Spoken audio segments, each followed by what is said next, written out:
Hello Rohit, వినిపిస్తుందా? రోహిత్, ఇప్పుడు మనం స్టార్ట్ చేసేది ఏంటంటే పెనాల్టీస్. నిన్న యాక్చువల్గా మనం ఏం చేసినాం ఒకసారి చూసుకుంటే అయిపోతుంది. అసలు ఏంటి ఇంపార్టెంట్ పాయింట్స్ అసలు ఏముంది, ఓకేనా?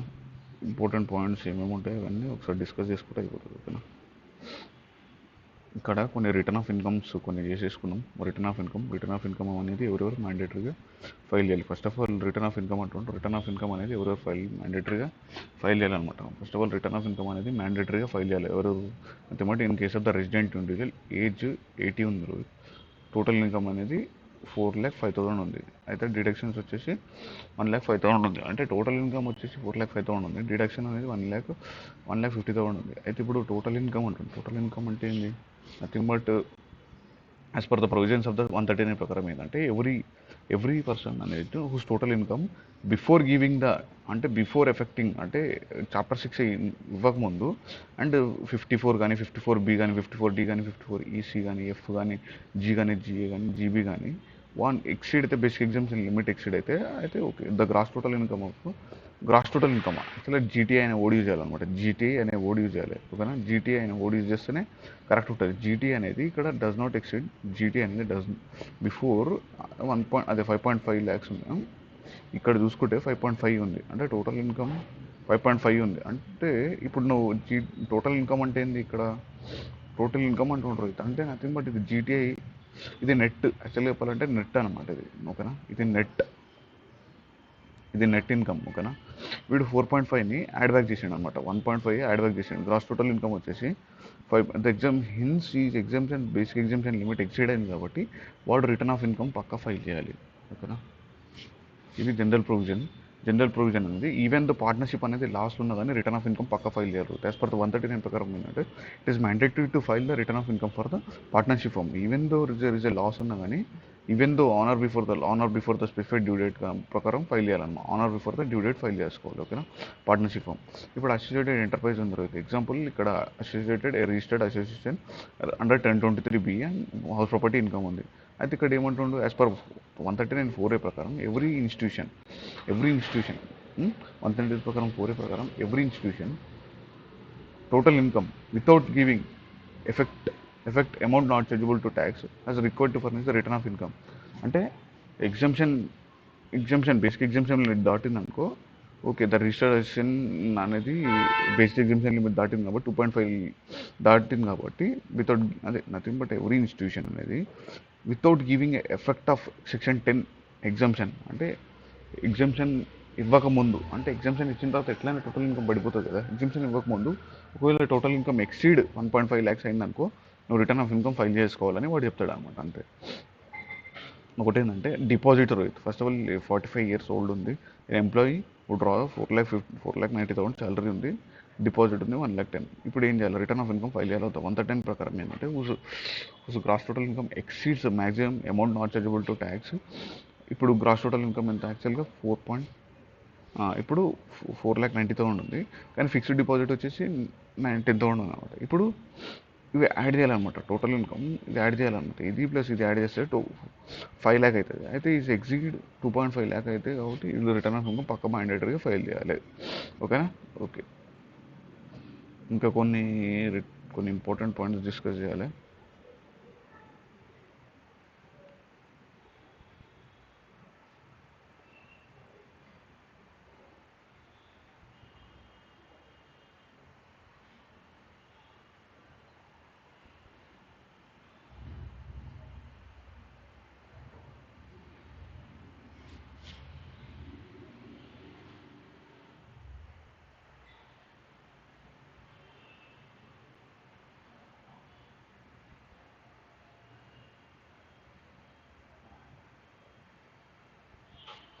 ఇది చదువు. ఫస్ట్ ఆఫ్ ఆల్ ఎక్సనేటోడు ఉన్నాడు అనమాట.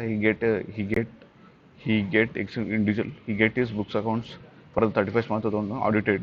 His total income is 5,10,000, 5,20,000. He deserve want to know the furnish the return of through tax preparer ద్వారా రిటర్న్ ఆఫ్ ఇన్కమ్ ఫైల్ చేయాలనుకుంటుండు. అంటే నథింగ్ బట్ ఈ desire to know the furnish the return of income to tax audit. Nothing but X individual ఉన్నాడు, get is audited under 44AB audited అయిపోయింది. Total income 5,20,000 దాటింది. Total income 5,20,000 కూడా దాటింది. ఆ తర్వాత 139 ప్రకారం ఏంటంటే సబ్మిషన్ 139B ప్రకారం ఏంటంటే submission of the tax return to submission of return of income tax preparer ద్వారా చేయొచ్చు. ఎంపవర్ ఏంటంటే సిబిడిటీ అనేది ఎంపవర్ ఏం చేసిందంటే empowers to frame the scheme for the purpose of enabling the any specific అంటే enable చేసిందంటే any specific purpose or clause of the purpose furnish the return of income through tax preparer చేసుకోవచ్చు. కానీ specified persons ఏంది nothing but specified person అంటే ఏ clause means any person other than the company any person అంటే other than the company అంటాడు required to furnish 44AB thus the companies are liable to tax audit do not follow the definition of specific person కాబట్టి consequently the cannot furnish the return through the tax preparer ద్వారా చేయలేరు. In instance case అనేది X అనేది have audited and ఈ cannot furnish okay ఈ cannot furnish the return of income through tax preparer. General ఏంటంటే specified person ఇంకోసారి చదివితే నీకు క్లారిటీ వస్తుంది. ఇక్కడ ఏంటంటే ఎక్స్ అని ఇండివిజువల్ ఉన్నాడు, బుక్స్ ఆఫ్ అకౌంట్స్ ఆడిటెడ్ అయింది, ఆడిటెడ్ ఆల్రెడీ అయిపోయింది అనమాట. ఈ desire to know if the return of income ఈ furnishes the return of income for the assessment 22-23 ఏం చేస్తారు అంటే రిటర్న్ ఆఫ్ ఇన్కమ్ అనేది ట్యాక్స్ ప్రిపేర్ ద్వారా చేయొచ్చా లేదా. యాజ్ పర్ 110 ప్రకారం ఏంటంటే provide submission of the return of income తో tax preparer okay for the enabling the specified persons ఏంటి. స్పెసిఫైడ్ పర్సన్ అంటే ఓ specified person or clause of the person as defined in any person other than the company అవచ్చు who other than the company who's required to get audited or any other existing law is required to furnish the return of income under this act. Thus company and who's liable to company and అంటాడు company ఇంకా ఎవరైతే liable to audited do not fall under the specified person ఓకేనా. Company and specified company and ఎవరైతే liable to audit అన్నారో వాళ్ళు specified person కిందకి రారు. Consequently they cannot furnish the return of income through tax prepare general అదే వాళ్ళు and books of accounts అనేది వాళ్ళు as cannot furnish through the return of income అనేది జనరల్గా చేయలేరు ఓకేనా. ఇది జనరల్ కన్క్లూజన్ ఓకేనా, జనరల్ కన్క్లూజన్ ఇది okay. Okay next tax preparer ఇది ఆల్రెడీ డిస్కస్ చేసినాం Rohit. First of all return of income అనేది ఏ fresh claim before the assessing officer can be filed only by the reverse return not అదే reverse return అనేది first of all fresh claim అనేది ఇది చూడు first of all correct అనమాట. ఈ sentence అనేది correct అనమాట. Return of income a return of income is filed within the due date. ఒక రిటర్న్ ఆఫ్ ఇన్కమ్ అనేది ఫైల్ డ్యూ డేట్ కంటే ముందు ఫైల్ చేసినావు. రిటర్న్ ఆఫ్ ఇన్కమ్ అనేది filed before the due date and belated return చేసినావు, అతను revise return చేసినావు. First of all original return file చేసినావు, ఆ తర్వాత బిలేటెడ్ రిటర్న్ ఫైల్ చేసినావు, ఆ తర్వాత filed and 139 B revised by filing revise return. Original return revise చేయొచ్చు, బిలేటెడ్ రిటర్న్ రివైజ్ చేయొచ్చు by filing revise return. Where the assessee finds ఒకవేళ mistakes where the assessee find the mistakes and omission and wrong statement omission ఉంది plus wrong statement ఉంది original return అనమాట. Subjected to the other conditions there is no provision of the income tax return to make the changes and modifications by later filing a later before assessing officer. అంటే first of all నువ్వు ఒకవేళ return 139(1) file చేసేసినావు, original return file చేసినావు, belated return కూడా file చేసేసినావు. ఆ original and belated రిటర్న్ని revise చేయొచ్చు.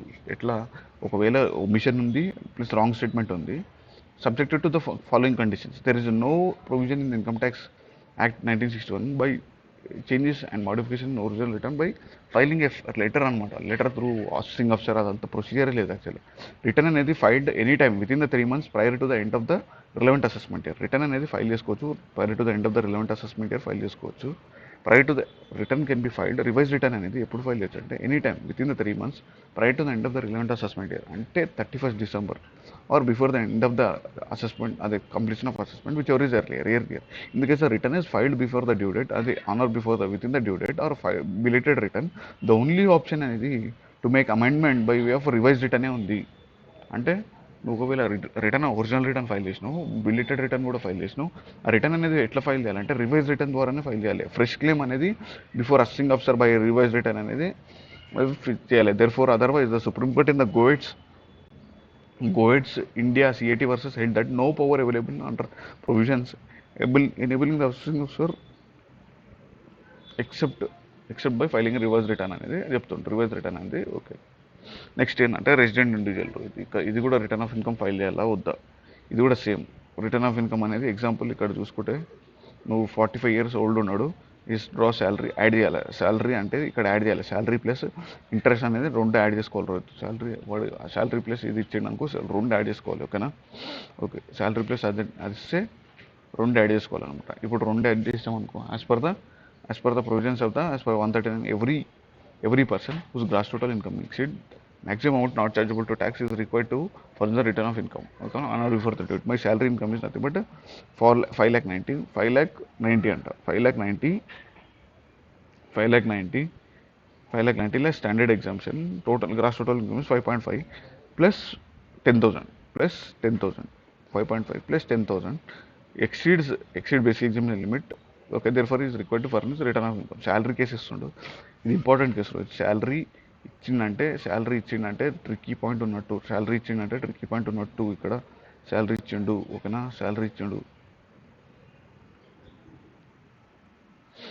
ఇచ్చే స్టాండర్డ్ డిడక్షన్ తీయాలి, ఓకేనా. Standard deduction, consider the standard deduction.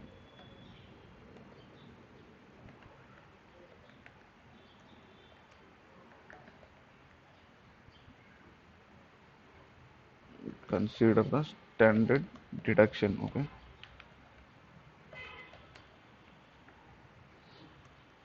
in case salary given.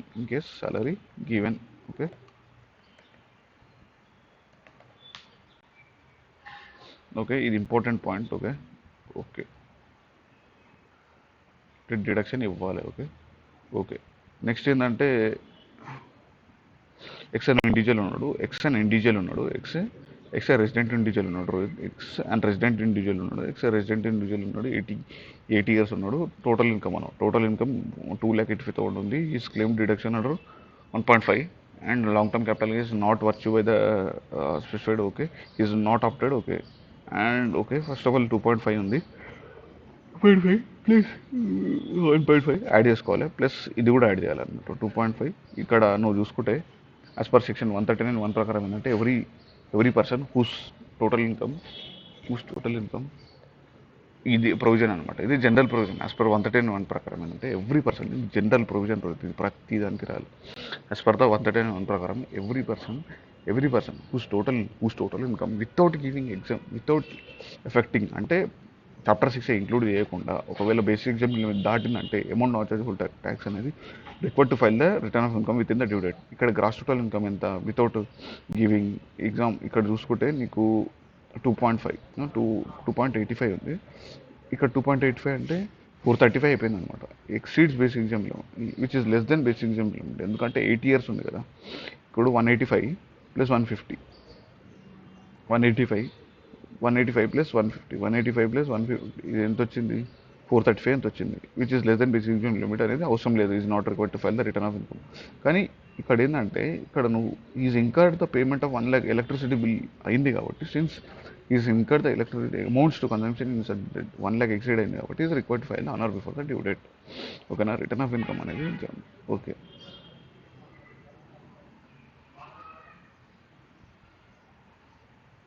ఇంకోటి ఏం చేస్తారు, ఇంకా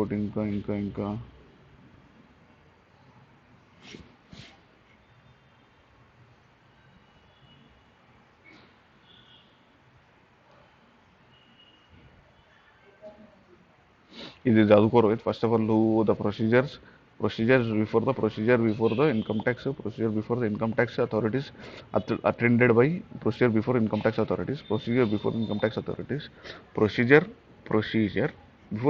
authorities either can be attended by in person అవ్వచ్చా, in authorise representative can be treated authorise representative as per section 288 ప్రకారం proceedings before the income tax authorities can be attended by any person assessee అవ్వచ్చు, assessee himself అవ్వచ్చు, authorise representative అవ్వచ్చు. Authorise representative in writing ఉండాలి. Writing to appear in view of first of all is relative, regular employee, relative attend అవ్వచ్చు, regular employee అవ్వచ్చు, officer of the schedule bank అవ్వచ్చు. First of all himself, first of all relative, regular employee, officer of the schedule bank, you maintain the current account. ఓకేనా, current account, legal practitioner. First of all, relative, officer of the scheduled bank, and maintaining the current account, and legal practitioner who entitled to practice in the civil cases అనమాట. who entitled to practice in civil court. లో ఎవరైతే practice చేస్తారో వాళ్ళు chartered accountant with in the meaning of chartered accountant hold certificate of practice and any person who pass the accountancy examination recognized by CBDT CBDT, and any person who education qualification prescribed by CBDT, and next one, any person are actually practicing income tax practitioner immediately before the commencement of the either person himself as a scheduled bank or a legal practitioner. A legal practitioner entitled to civil court and chartered accountant and examination on behalf of the CBDT.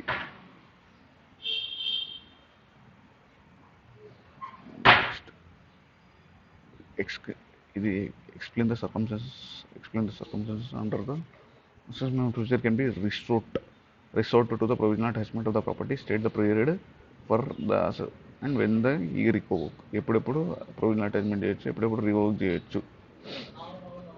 General ఏంటంటే procedure ఇక్కడ ఒకసారి నువ్వు ఇది important question, దీని తర్వాత మనం break ఇచ్చుకున్నాం.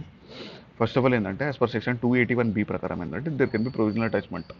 As per section 281B ప్రకారం ఏంటంటే there can be provisional attachment to the protect the interest of the revenue. Provisional attachment చేయొచ్చు to protect the interest of the revenue. The proceedings of the assessment అనేది assessment of income or assessment of income for assessment or reassessment of income who escaped. Assessment of income, reassessment of income or assessment అవ్వచ్చు. First of all assessment అవ్వచ్చు for assessment and reassessment of income which is escaped for okay escape అవ్వచ్చు. ఆ తర్వాత imposition of penalty okay where aggregate exceed 2 crores is pending. అయితే first of all ఇక్కడ ఏంటంటే ఎక్కడెక్కడ provisional attachment అయ్యే chance ఉంది, ఫస్ట్ ఆఫ్ ఆల్ ఎక్కడెక్కడ ప్రొవిజనల్ అటాచ్మెంట్ అయ్యే ఛాన్స్ ఉంది అంటుండే proceedings. Okay first of all proceedings అంటుండే, ఇక్కడైతే ప్రొవిజనల్ ఇక్కడ proceedings first of all assessment reassessment of income, escaped assessment and imposition of penalty 271B ప్రకారం where aggregate of the amount of penalty imposed exceed 2 crores దాటింది, exceeds 2 crores and such attachment is necessary for the protection of the such attachment అనేది necessary for the protection of the interest of revenue in the opinion of the assessing officer. Okay, assessing officer okay, and the previous approval the principal commissioner, chief commissioner, principal chief commissioner, principal commissioner approval తీసుకోవాలి. Principal chief commissioner PCC